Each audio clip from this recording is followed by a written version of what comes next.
एक 25 वर्षीय लड़का बेहोशी की हालत में पड़ा हुआ था। अचानक से जब उसकी नींद खुलती है तब वह देखता है कि वह एक आलीशान कमरे के एक ऐसे बिस्तर पर लेटा हुआ है जिस बिस्तर पर लेटना, जिस बिस्तर पर सोना तो दूर, कभी उसने वैसे बिस्तर को नजदीक से भी नहीं देखा था।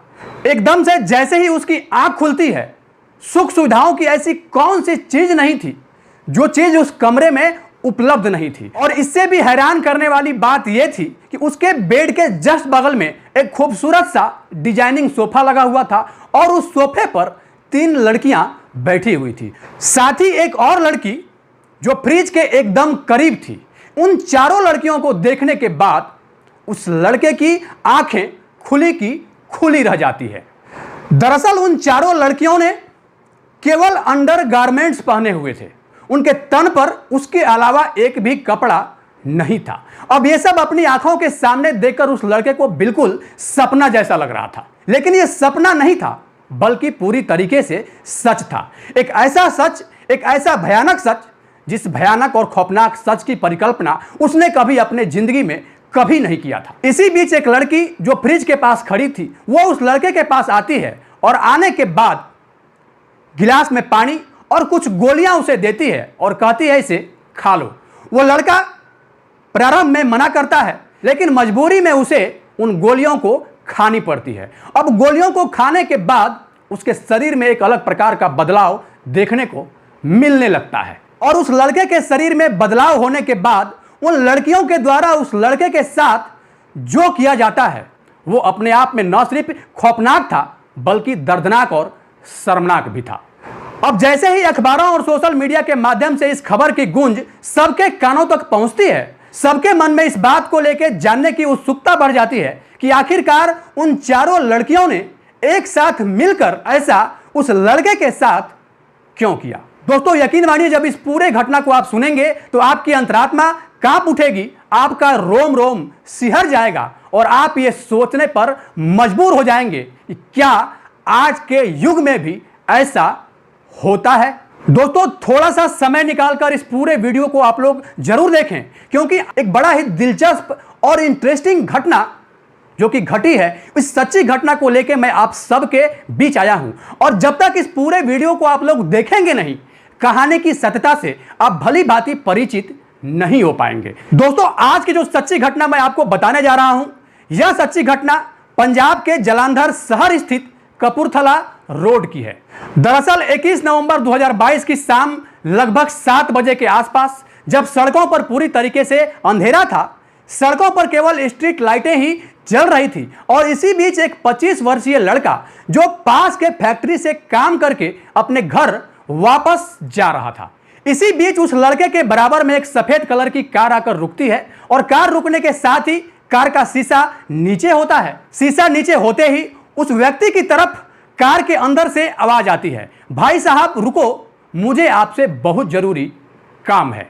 अब इतना सुनते ही जैसे ही वो लड़का उस कार के पास जाता है, अंदर से एक लड़की एक पर्ची को दिखाते हुए कहती है, हमें इस पते पर जाना है, क्या तुम हमारी मदद कर सकते हो? अगर तुम्हें इस पते के बारे में कुछ जानकारी है तो मुझे बता दो। वो लड़का कहता है, मैडम मैं 18 मजदूर आदमी, मैं एक निश्चित समय पर फैक्ट्री जाता हूं और फैक्ट्री से काम करके वापस अपने घर आता हूं।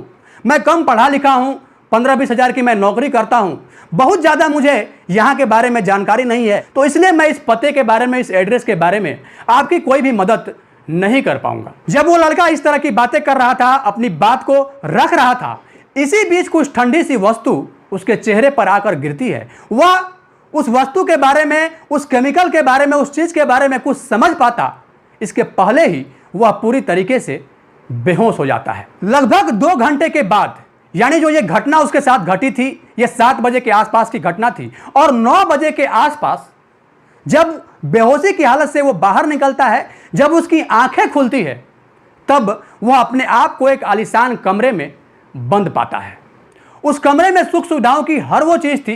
वो जिस छत को देखता, जिस दीवार को देखता, पूरी तरीके से देखते रहता, क्योंकि उसने न तो ऐसा छत देखा था और न ही ऐसे कमरे का दीवार देखने को उसे नसीब हुआ था। वह पूरी तरीके से एक आलीशान कमरे के अंदर बंद था और उस कमरे में सुख सुविधाओं की ऐसी कौन सी चीज थी जो नहीं थी। तभी एक खूबसूरत सी लड़की जो काफी देर से फ्रिज के पास खड़ी थी, वो उस लड़के के पास एक गिलास में पानी लेकर पहुंचती है। उसके पास कुछ गोलियां भी थी। उन गोलियों को उस पानी के सहारे उस लड़के को खाने को कहती है और कहती है इसे खा जाओ। वो लड़का मना करता है, अपनी असमर्थता जाहिर करता है, लेकिन इसके बाद उस लड़की के द्वारा यह कहा जाता है कि तुम्हें हर हाल में यह गोली खानी ही पड़ेगी। अगर तुम इन गोलियों को नहीं खाते हो तो तुम्हारे साथ अंजाम बहुत बुरा होगा।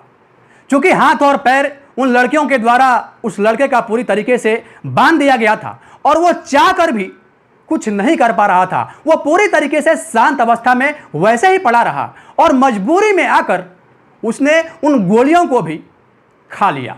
अब कुछ ही सेकंड बाद उन गोलियों का प्रभाव उस लड़के के शरीर पर दिखना शुरू हो गया। उस लड़के के शरीर में एक अलग प्रकार का बदलाव होने लगा।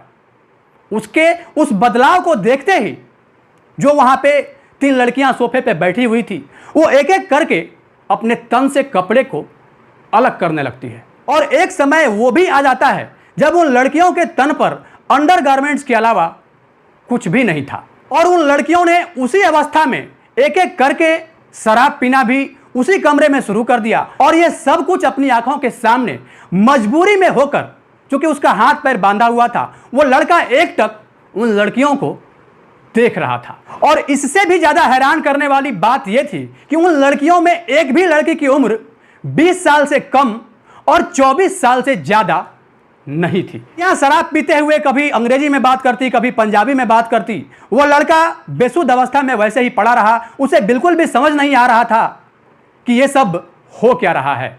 लड़कियां तो पूरी तरीके से बिल्कुल निर्वस्त्र थी। अब उस लड़के को भी उसी अवस्था में लाया जाता है। और जब पूरी तरीके से वहां मौजूद सब लोग निर्वस्त्र हो गए, तब उन लड़कियों में एक कंपटीशन होता है। कंपटीशन कुछ इस तरीके से होता है, उस कंपटीशन में कुल मिलाकर यूं कहें कि उन लड़कियों ने एक एक करके उस लड़के के साथ जबरन संबंध बनाए।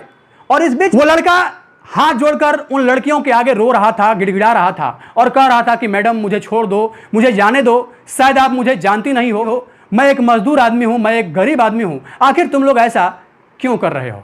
लेकिन वो चारों लड़कियां हवस की भूखी अंधी, अपने ख्वाहिशों को पूरी करने के सिवा उन्हें कुछ भी नहीं दिख रहा था। वो लगातार उस घटना को अंजाम दिए जा रही थी। धीरे धीरे करके रात के 3 बज जाते हैं, मतलब 9 बजे से लेके सुबह के 3 बज जाते हैं। और इस बीच लगातार उन लड़कियों के द्वारा उस लड़के के साथ घिनौना काम किया जा रहा था। और वो लड़का बेसुध से अवस्था में वैसे ही शांत पड़ा हुआ था और उसके साथ जो भी हो रहा था वह चाहकर भी उसका विरोध नहीं कर पा रहा था। अगर वह कुछ विरोध करता तो उन लड़कियों के द्वारा उसे मारा और पीटा भी जाता। और 3 बजे के बाद उस लड़के को जहां से उन लड़कियों के द्वारा उठा के लाया गया था, उसका हाथ और पैर उसी अवस्था में बंधे हुए अवस्था में ही उसको ले जाकर उसी जगह पर, उसी इलाके में वहीं पर लाकर फेंक दिया जहां से उस लड़के को किडनैप करके अपने फ्लैट में लेकर आई थी। और आने के बाद उस लड़के के साथ इस तरीके का घिनौना कृत्य किया था। स्पष्ट था, पहले उन लड़कियों ने शराब के नशे में उस लड़के के शरीर का भरपूर यूज किया, उपयोग किया। और इसके बाद जब उन लोगों ने अपने काम वासना को तृप्त कर लिया, इसके बाद कचड़े की भांति उसको बांधकर वहीं पर ले जाकर फेंक दिया। अब वो लड़का हिम्मत करके थाने पहुंचता है, लेकिन थाने में बिना कुछ बताए ही वो वापस लौट आता है। वह सोचता है कि अक्सर ऐसे केसेस में लड़कियों के द्वारा लड़के के ऊपर कंप्लेन किया जाता है, यहाँ ठीक उल्टा है। मैं अगर इस कंप्लेन को लेकर थाने में जाता हूँ तो पता नहीं वो लोग क्या सोचेंगे, कार्रवाई करेंगे नहीं करेंगे, क्या बातें होंगी नहीं होगी। और अगर मीडिया में ये बात गई तो इसको लेके और ज़्यादा बवंडर होगा, घर परिवार की बेइज्जती होगी, सो अलग। अब ये सारा कुछ सोच के वो वापस अपने घर चले जाता है। और घर आने के बाद जो भी उसके साथ घटना घटी थी, जो भी आप बीती हुई थी, उस सारे घटना का जिक्र अपने परिवार वालों से करता है। और यही बात जब उसके घर वालों के माध्यम से मीडिया तक पहुंचती है तो पूरी तरीके से हड़कंप मच जाता है। अब जब लोगों को यह पता चलता है कि 4 बड़े घर की लड़कियों ने एक लड़के के साथ जबरन संबंध बनाए, उस लड़के के साथ अमानवीय कृत्य किया, और वो भी रात 9 बजे से लेकर 3 बजे तक लगातार, साथ ही उन लड़कियों ने जिस तरह का स्प्रे, जिस तरह की गोलियां, जिस तरह की चीजें दी थी, इस तरह की चीजों को देकर उन लड़कियों ने अपने हवस को, अपनी काम उत्तेजना को पूरा तो कर लिया, लेकिन जब यही बात अखबारों में छप जाती है तब जालंधर पुलिस और पंजाब पुलिस पूरी तरीके से इस पूरे घटनाक्रम को लेके हरकत में आ जाती है और हरकत में आने के बाद लगातार छापेमारी अभियान शुरू कर देती है। इलाके के सारे सीसीटीवी फुटेज को खंगाला जाता है ताकि उस सफेद कार के बारे में पता लगाया जा सके कि उस सफेद कार में जो बड़े घर की 4 लड़कियां थी वो कौन थी और कहां से आई थी। इसी बीच जब मीडिया ने उस लड़के से बात करने की कोशिश की और मीडिया ने जब यह पूछा कि तुम्हारे साथ इतनी बड़ी घटना हुई, इसके बाद में तुमने एफआईआर क्यों नहीं कराया, पूरी तरीके से उस लड़के के घर वालों ने साफ साफ इस बात को लेके मना कर दिया और साफ साफ उन्होंने ये कहा कि उन लड़कियों से हमारी कोई दुश्मनी नहीं है। अगर वो लड़की हमारे बेटे को सही सलामत सुरक्षित छोड़ दी है तो मेरे लिए, हम घर वालों के लिए इतना ही काफ़ी है। मेरे बेटे का शारीरिक शोषण के अलावा कोई नुकसान नहीं हुआ है और इसलिए हम कोई कार्रवाई नहीं चाहते हैं। हम गरीब आदमी महीने के 10-12 हज़ार कमाते हैं, घर का खर्च भी बड़ा मुश्किल से चल पाता है। जब हम केस करेंगे, कानूनी दाव पेच में पड़ेंगे तो कहां से हम पैसे लाएंगे ताकि केस को हम लड़ पाएं। लेकिन हर कोई इस बात को जानना चाहता है, चाहे वो जालंधर पुलिस हो, पंजाब पुलिस हो, चाहे आमजन हो, कि आखिर वो 4 लड़कियां कौन थी और कहां से आई थी। अब सबके मन में यह सवाल था कि आखिरकार उन लड़कियों ने ऐसी गंदी हरकतें क्यों की। क्या पहली बार ऐसा हुआ है या फिर वो लड़कियां ऐसे ही सड़कों पर रात को निकलती है और किसी भी व्यक्ति को बेहोश करके अपने घर ले जाती है और घर ले जाने के बाद इस तरह के अमानवीय घटना को अंजाम देने का काम करती है। बहुत सारे सवाल हैं, बहुत सारे क्वेश्चन हैं, हर किसी के दिमाग में यही बात चल रहा था। बाकी इस घटना को बताने का उद्देश्य किसी को परेशान करना नहीं, किसी के भावनाओं को आहत करना नहीं, किसी के अंतरात्मा को चोट पहुंचाना नहीं, बल्कि आपको सचेत करना है, आपको जागरूक करना है, आपको यह बताना भी है। एक तरफ लड़कियों के साथ ऐसे अमानवीय कृत्य करके उन्हें खत्म कर दिया जाता है, मार दिया जाता है, और दूसरी तरफ आधुनिक समय में कुछ ऐसी भी लड़कियां हैं जो इस तरह लड़कों का, पुरुषों का शोषण करती है। बाकी इस पूरे घटना को लेकर आप क्या सोचते हैं, अपनी राय निष्पक्षता के साथ कमेंट बॉक्स में जरूर दें। सावधान रहें, सुरक्षित रहें, अपना ख्याल रखें। जय हिंद, जय भारत।